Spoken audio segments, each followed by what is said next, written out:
Bienvenue dans cette vidéo. Ce soir, on est en début de soirée. On est au niveau du coucher de soleil. C'est plutôt sympa comme ambiance.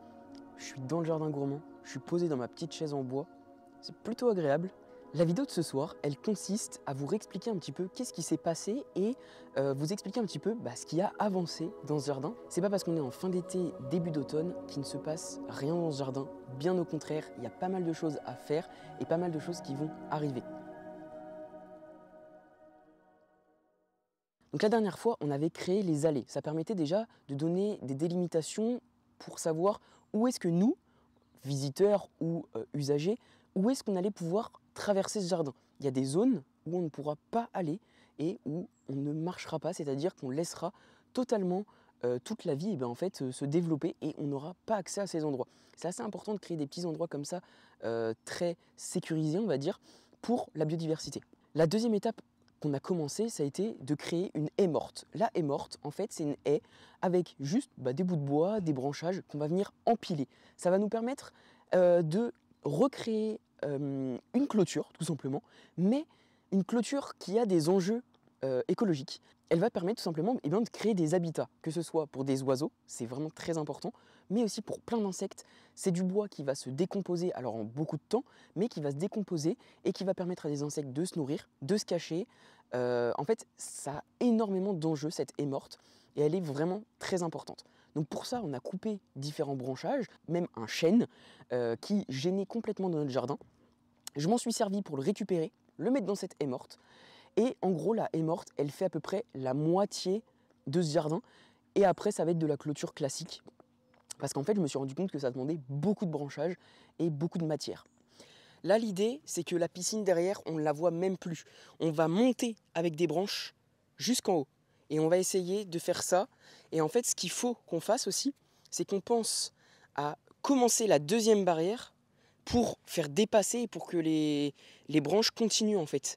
Ça, il faut que j'y pense aussi. Rentrer dans le jardin. En fait, on va avoir deux accès. On va avoir un accès qui se trouve tout là-bas, au bout. Et on a une autre allée qui viendra ici. Et du coup, il y aura un petit portail ici. Je ne sais pas encore trop comment je vais faire. Bref, on est parti pour faire ça. Peut-être un petit time-lapse, histoire que ça dure pas trop longtemps. Et voilà, let's go. Je dis trop let's go, non? Je sais pas. Là, je ramène le mastodonte.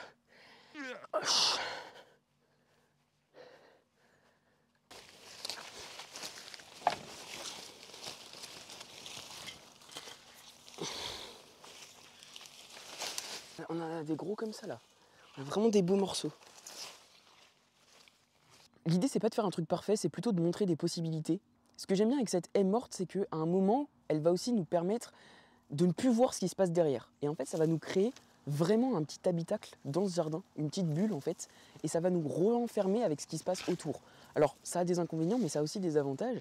Ça fait que du coup, ça va créer vraiment une délimitation au jardin, et quand on est dedans, on va avoir vraiment cette sensation d'enfermement et vraiment d'être dans un endroit assez particulier. Et ça, c'est un peu quelque chose que je cherchais. Et une fois qu'on a fini ça, elle n'est pas tout à fait finie à l'heure où je vous parle encore. C'est quelque chose qui se fait sur le long terme et c'est quelque chose surtout qui s'entretient. C'est-à-dire qu'au bout d'un moment, les branchages, les feuilles, les branches, elles tombent, elles meurent. Et donc la clôture, en fait, s'affaisse. C'est-à-dire qu'on va avoir besoin, je ne sais pas encore exactement tous les combien de temps, c'est sur du long terme, ça sera peut-être tous les ans, tous les 6 mois, mais de rajouter du branchage pour continuer à entretenir notre clôture, on va dire, naturelle, écologique, comme on veut. Une autre étape assez importante en sortie d'été, ça a été le fauchage. J'avoue que c'est un petit peu une question que je me suis posée, parce que je n'y connais pas grand-chose. J'essaye, avec mes cours, avec des discussions, de comprendre un petit peu comment ça marche. C'est vrai qu'il y a plusieurs possibilités. La possibilité de faucher, ça a été une bonne solution, je pense. En fait, le fait de faucher en fin d'été va permettre, déjà, dans un premier temps, de raser tout le jardin, mais l'idée, c'est pas de raser pour raser et pour faire propre, c'est pour, tout simplement, permettre qu'au printemps, toutes les plantes qui ont pris toute la lumière et qui, du coup, ne permettent pas à certaines plantes qui sont dans l'ombre de pousser correctement, en fait, là, en faisant un fauchage, on remet tout à niveau. C'est-à-dire que toutes les plantes sont au même niveau. Et donc, on remet en question la compétition pour certaines plantes. C'est-à-dire que le fait de faucher va peut-être amener des nouvelles espèces qu'on n'avait pas vues l'année dernière. Donc ça, c'est hyper intéressant puisque, en effet, plus on a d'espèces et plus on a de diversité d'espèces dans ce jardin, plus on va accueillir des pollinisateurs spécifiques, des insectes spécifiques, des animaux. Et donc, on va créer en fait, un milieu qui est plus complexe et donc plus intéressant. Mais en plus que plus intéressant, qui va mieux marcher surtout. Ça, c'est assez important. Dans l'idée de faucher, il y a aussi un autre aspect, c'est encore une fois d'enrichir notre sol. C'est-à-dire que notre sol, il est vraiment hyper important. Notre sol, c'est ce qui va tout faire. C'est ce qui va donner, on va dire, de l'énergie à nos plantes pour faire simple. C'est ce qui va permettre qu'il y ait une bonne infiltration de l'eau et surtout que notre sol, il soit vivant en fait, tout simplement. Il faut qu'il soit vivant.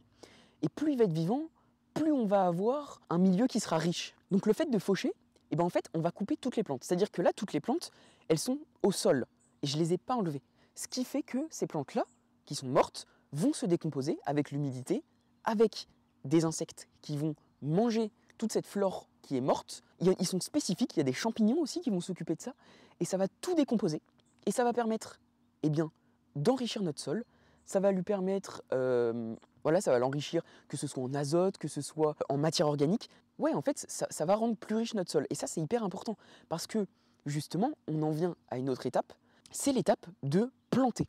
C'est-à-dire que là, on a un jardin sauvage, je n'ai planté aucune plante. Les 33 espèces qui étaient présentes sur ce site n'ont pas été plantées. C'est 33 espèces différentes qui sont arrivées par elles-mêmes. On appelle ça de la flore spontanée.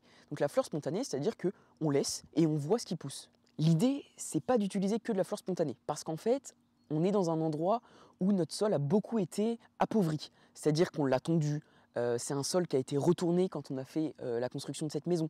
Donc c'est un sol très jeune, très pauvre, et donc on ne va pas pouvoir trouver des plantes très rares, des plantes protégées. Et j'avoue que revoir les mêmes espèces un petit peu tous les ans, il y en aurait des nouvelles, c'est sûr. Mais l'idée, c'était aussi, rappelez-vous, de faire un jardin qui est sauvage, mais qui est aussi comestible et gourmand. C'est-à-dire que l'idée, ce serait aussi d'introduire des plantes qui sont comestibles, que ce soit pas forcément par les fruits, parce qu'on a souvent tendance à penser aux fruits, mais on peut penser aussi aux feuilles qui se mangent, que ce soit en salade, que ce soit cuite, que ce soit pour des infusions. Et en fait, l'idée, c'est de se rendre plus autosuffisant, on va dire, de pouvoir pas s'auto-alimenter, mais de comprendre qu'en fait, on peut, dans une petite surface, faire nous-mêmes, qu'il y a plein d'alternatives locales pour produire de la nourriture. C'est un peu une nouvelle façon de voir les choses. Je trouve ça hyper intéressant et j'ai envie de tester. Le vrai problème, c'est que la plupart des espèces que je voudrais introduire et qui sont intéressantes, c'est des espèces exotiques. C'est-à-dire que c'est des espèces qu'on ne retrouve pas en France, mais qui, grâce au réchauffement climatique, sont complètement capables de s'acclimater à notre nouveau climat, c'est-à-dire des étés assez chauds quand même, et des hivers plus vraiment très froids. On n'a quasiment plus de gelée l'hiver. Ce qui veut dire qu'il y a plein d'espèces exotiques qui peuvent maintenant s'acclimater très très bien à un climat comme le nôtre. Ce qui fait qu'on retrouve des espèces qui sont hyper intéressantes et qu'on connaît très peu en France. Et donc l'idée, ce serait de planter au mois de novembre. Donc là, on est actuellement au mois d'octobre, on est mi-octobre. L'idée, ce serait que mi-novembre, on commence à planter quelques arbustes, quelques herbacées à certains endroits du jardin. L'idée, c'est de garder quelque chose de très naturel. J'ai vraiment envie de garder cet effet touffu, naturel, où tout pousse l'un sur l'autre, pas créer le côté potager ne m'intéresse pas tellement, de labourer, de machin. L'idée, c'est que tout pousse. En fait, tout le monde pousse ensemble et tout le monde s'entraide un petit peu. Donc c'est un petit peu un terme d'agroécologie, d'agroforesterie. Ceux qui se sont intéressés, il y a plein de vidéos qui existent avec des spécialistes qui expliquent très très bien. Je vous avais déjà parlé du livre de Fabrice Desjours qui est ultra intéressant. J'ai eu la chance d'assister à quelques conférences. C'est vraiment ultra intéressant et je vous invite à aller voir et approfondir ce que c'est parce que c'est vraiment très très très intéressant. Donc bref, on a toutes ces étapes qui doivent être faites et qui ne sont pas encore faites. Surtout la plantation qui est vraiment importante. Une autre chose assez importante, c'est la création de la mare. Rappelez-vous, je vous en avais parlé de la création de la mare. C'est quelque chose de hyper important pour moi parce qu'on va essayer de créer une petite zone humide, un microclimat dans ce jardin. Donc pourquoi créer une mare naturelle? Et bien déjà, pour ramener un petit peu plus de vie, un petit peu plus de diversité, encore une fois, c'est un peu l'idée, mais aussi d'amener des plantes spécifiques qui pourraient aimer des endroits un peu plus humides, de ramener par exemple tout ce qui est amphibien, qui est vraiment aujourd'hui très menacé. L'idée, ce serait de créer un petit truc comme ça. Alors c'est sûr qu'à mon échelle, j'ai pas envie de dire ça sert à rien, mais ce ne sera pas vraiment représentatif. L'idée, c'est encore une fois de montrer ce qui est possible de faire et de montrer des possibilités. Donc voilà, je suis en train de réfléchir à comment je vais faire un petit peu cette mare, parce que l'idée, c'est de faire une mare naturelle. L'idée, ce ne serait pas non plus d'avoir une mare temporaire. Une mare temporaire, c'est une mare qui, en gros, contient de l'eau à une certaine période de l'année, et à une certaine période de l'année, elle s'assèche. L'idée, ce serait d'avoir une mare permanente pour que eh bien, on ait nos amphibiens, nos plantes, nos insectes qui puissent se reproduire tout au long de l'année et qu'ils n'aient pas à aller chercher une autre zone humide. C'est vraiment l'idée de créer une zone confortable où on retrouve vraiment quelque chose de stable. Donc la mare, c'est aussi quelque chose qu'il va falloir faire. Et une chose qui a déjà été faite et qui est aussi importante, l'ajout de nichoirs dans ce jardin. Les nichoirs, c'est des nichoirs de mon grand-père qu'il a fabriqués. J'en suis vraiment trop fier de ce qu'il a fait, je trouve ça trop bien, donc j'ai envie de mettre son travail en avant. Il a vraiment fait ça pour s'amuser, clairement, dans son temps libre. Et donc j'en ai posté 4, si je ne dis pas de bêtises. Je vous mets quelques images. Il y en a un là, un là, un là et un tout au bout. Donc ouais, il y en a 4. Donc en même temps que de continuer la clôture en haie morte, donc en branchage, j'avais envie de mettre aussi dans cette vidéo l'installation de nichoirs. Ces nichoirs, ils sont pas comme les autres parce que c'est mon grand-père qui les a fait. Donc mon grand-père, je vous en ai déjà parlé plusieurs fois sur cette chaîne, mais en gros, il a fait des nichoirs et il m'en a passé quelques-uns et vous pouvez voir qu'il y en a pas mal. Ça, c'est qu'une petite partie de sa collection, c'est vraiment impressionnant. Il m'en a passé quelques-unes, il y en a vraiment des sympas. Par exemple, celui-ci avec un pneu de voiture. Alors franchement, trop cool. J'essaierai de vous faire des plans un peu plus sympas. Mais franchement, avec un pneu de voiture ou un pneu de je sais pas quoi d'ailleurs. Mais vraiment très sympa comme nichoir. On viendra l'installer. L'idée, c'est de les camoufler un maximum pour que les oiseaux puissent venir nicher. On est au début de l'automne. Je ne sais pas si je le fais un peu tard. Peut-être que je le fais un peu tard. Les oiseaux préparent peut-être leur nid depuis déjà un petit peu plus longtemps. Je ne me rends pas compte. Mais en tout cas, je me dis que pour l'hiver et pour les prochaines années, ça pourra vachement servir. Il y en a un qui est vachement grand. Celui-ci, par exemple, est quand même assez grand. Alors, il est un tout petit peu cassé. Il faudrait que je le répare. Mais vraiment très sympa aussi. Et puis après, des petites maisonnettes, des petits trucs assez sympas. Franchement, c'est plutôt sympa à installer. Donc ça, on l'installera dans des arbres. Il y a toute l'allée de pommiers qu'on va pouvoir installer dessus. Il y a le cerisier qui est là. Donc je vais vous montrer un petit peu tout ça. On va essayer de ne pas prendre trop de temps là-dessus. Mais bref, on a tous ces nichoirs à installer. Je voulais quand même les mettre dans une des vidéos. Je voulais pas faire une vidéo dédiée pour ça parce que ça aurait peut-être pas été forcément 100% intéressant. C'est assez intéressant quand même de vous montrer les nichoirs déjà pour les mettre en avant, mais aussi l'idée, encore une fois, d'amener du vivant dans cet espace, de favoriser de la reproduction d'oiseaux, etc. On va essayer de les installer dans des arbres, donc let's go, et puis je vous montre, peut-être quand ils sont installés, je vous montrerai ça vite fait. Let's go!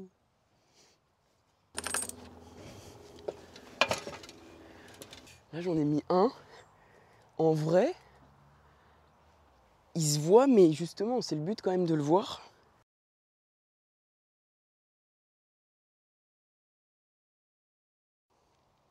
Donc là, on en a une là vous la voyez. Elle est bien planquée en vrai. Si je dézoome d'un coup, voilà, donc elle est dans un arbre ici. En vrai, elle est pas trop mal. Elle est pas très haute. Je vais me mettre en dessous. Je pense que vous allez me voir. En gros, elle est à 2 mètres, 2 mètres et quelques du sol. 2 mètres 20, je dirais. Donc bon, en gros, elle est juste ici. Donc c'est nickel. Elle est un peu plus haute quand même. Je dirais peut-être 2,50 m. Mais c'est pas mal. Je vais vous montrer la dernière où est-ce que je l'ai placée. Et non, mais franchement, je suis content. Ça rend plutôt bien. Et en espérant que y ait des oiseaux qui arrivent. Donc celle-ci, elle est juste ici. Franchement, elle est nickel aussi. Hein. Elle est beaucoup plus haute. Elle est à 3 mètres, je pense. Ça me paraît pas mal parce que le haut de l'arbre est juste ici en fait. Donc on est plutôt dans le haut de l'arbre. Donc ici par exemple, c'est bien une preuve qu'on a des oiseaux. On a une pomme, donc elle est très belle d'ailleurs, pomme du jardin. Et regardez, on a des petits coups de bec qui viennent ici et qui picorent un petit peu de pomme, un petit peu de sucre. Donc on a de la présence d'oiseaux, ça c'est sûr. Pareil pour les cerises qui sont derrière. Donc maintenant, voilà, plus qu'à attendre et être patient que les oiseaux arrivent. Mais voilà, on a des oiseaux, donc maintenant, voilà, plutôt content du résultat. L'idée de ces nichoirs, c'est pas vraiment que de la déco, puisque j'ai essayé de les camoufler un petit peu. C'est aussi, l'idée est bien tout simplement de ramener des oiseaux. Les oiseaux, c'est des espèces qui sont aujourd'hui menacées par plein de problèmes anthropiques, donc par les hommes. Et l'idée, c'est de ramener des oiseaux, de ramener de la possibilité de reproduction, de ramener des espèces qu'on ne voyait plus forcément avant. Et donc les nichoirs vont permettre à ces oiseaux de se reproduire dans des bonnes conditions, de se reproduire, on va dire, en se sentant protégés, sécurisés. Et donc, l'installation de ces nichoirs va peut-être contribuer à cette aide, puisqu'on sait que les oiseaux sont vraiment hyper importants pour la pollinisation, pour la dissémination des graines, mais aussi pour plein de choses. On sait même qu'aujourd'hui, il y a des démarches scientifiques qui ont prouvé que le chant des oiseaux permettait aux arbres de pousser mieux, en fait, dans de meilleures conditions. Donc c'est vraiment incroyable comme quoi tout est lié et tout est vraiment très complexe. Et c'est pour ça que le but, c'est de complexifier le milieu. Et c'est pour ça que quand je vous dis que quand on tond sa pelouse, on a l'impression qu'il y a de la nature parce qu'on voit de l'herbe, mais il n'y a absolument rien, il y a 0% de biodiversité. De la pelouse, c'est rien, c'est que des plantes qui sont rasées. C'est-à-dire qu'il n'y a pas de fleurs, il n'y a pas de pollen, il n'y a pas de biodiversité. Le sol, il est complètement pauvre, il n'y a absolument rien. Et donc c'est pour ça que mon but, c'est d'amener un milieu qui est complètement complexe. Et donc, une des étapes aussi assez importantes, c'est le poulailler qui est juste ici. Et donc le poulailler, ça fait un petit moment qu'il est prêt, de cet été déjà. Et donc l'idée, c'est de ramener des poules. Les poules, elles vont avoir pas mal de boulot, on va dire. Elle va permettre d'avoir une espèce de, je ne vais pas appeler ça comme ça, mais une espèce de tonte. C'est-à-dire qu'elle va permettre de maintenir certains espaces qui vont rester peut-être ouverts. J'avoue que c'est un peu un test, les poules. Il y en a qui m'ont dit, mec, elles vont toutes saccager. C'est possible. J'en mettrai que 2. Donc sur 200 mètres carrés, on verra ce que ça donne. Honnêtement, je pense pas, vu à la vitesse à laquelle ça pousse, je pense pas qu'elles vont tout saccager. Par contre, niveau insectes et biodiversité, c'est vrai que elles vont forcément diminuer. Après, ça va aussi permettre aux insectes d'avoir des prédateurs. Et ça va permettre à certaines espèces de pas trop se développer par rapport à une autre. En fait, ça va permettre de créer une sorte d'équilibre, quoi. Mais ces poules, elles vont aussi avoir un rôle d'amendement du sol, d'engrais naturel. Elles vont uriner et déféquer sur notre sol. Ça va se décomposer. Ça va permettre à des insectes de se nourrir. Ça va permettre à des plantes d'assimiler cette matière organique. Et donc, ça va permettre, encore une fois, d'enrichir encore plus rapidement notre sol. Donc en fait, tout ça, l'idée, c'est encore une fois de complexifier un petit peu le milieu. Voilà, je ne sais pas si cette série de vidéos, elle vous plaît, elle vous intéresse. Je parle beaucoup, je ne sais pas si c'est complexe ce que je dis ou pas, je ne me rends pas compte. Je suis encore assez débutant dans le domaine, mais je lis beaucoup de choses. Je lis beaucoup de trucs sur le sujet, j'essaie de regarder pas mal de documentaires. Je pense pas que je m'y prends de la meilleure manière possible, mais je pense que le fait d'avoir la démarche de vouloir créer quelque chose de complexe, qui ressemble à un vrai écosystème, je pense que c'est une démarche qui déjà va dans la bonne voie. Je suis conscient que c'est très complexe, que je ne fais pas forcément les bonnes démarches à 100%, mais je tente le truc. Dites-moi si ça vous plaît qu'on avance un peu comme ça dans ce projet. Moi, je trouve ça vraiment très intéressant. Et surtout, ce qui est très intéressant pour vous, c'est aussi de voir l'évolution qu'il va y avoir. Parce que ce qui est très intéressant avec ces projets, c'est que sur 2-3 ans déjà, on a des différences extraordinaires. Donc j'ai vraiment hâte de voir ces évolutions, de voir comment ça va se passer. J'ai trop hâte aussi de vous faire des recettes, de vous présenter des espèces comestibles, de vous montrer un petit peu l'avancée de la mare. J'ai plein de projets avec même de la photo, de la vidéo, ramener des espèces un petit peu rares, protégées. Enfin, j'ai vraiment envie de faire quelque chose de sympa, de faire des belles images. Enfin, j'espère que ça va faire réfléchir des gens. Ça va permettre peut-être à certaines personnes de vouloir se lancer dans un truc, que ce soit à plus petite échelle ou même à grande échelle, pourquoi pas. Mais dites-vous que ça commence à se développer et qu'il y a plein de vidéos sur le domaine, il y a plein de livres qui existent. Une fois qu'on rentre dedans, c'est vraiment impressionnant à quel point il existe plein de choses possibles. J'ai beaucoup parlé, mais j'avais besoin d'expliquer tout ça avec un peu plus de précision. Normalement, tout ce que je dis va être amendé de vidéos, d'illustrations, etc., qui va vous permettre de mieux comprendre, de mieux vous rendre compte un petit peu de quoi je parle. Parce que c'est vrai que je parle beaucoup, mais je trouve ça tellement intéressant. Donc voilà, pour cette vidéo. Donc on se dit à dans quelques semaines, peut-être quelques mois, mais on se retrouve, ça c'est sûr, pour une suite sur cette vidéo. N'hésitez pas à partager la vidéo, à faire parler un petit peu de tout ça, à vous abonner, et moi ça me permet vraiment d'avoir un petit soutien, et puis de voir qu'il y a des gens qui kiffent le projet et tout ça. Donc on se retrouve dans une prochaine vidéo, je ne sais absolument pas quand.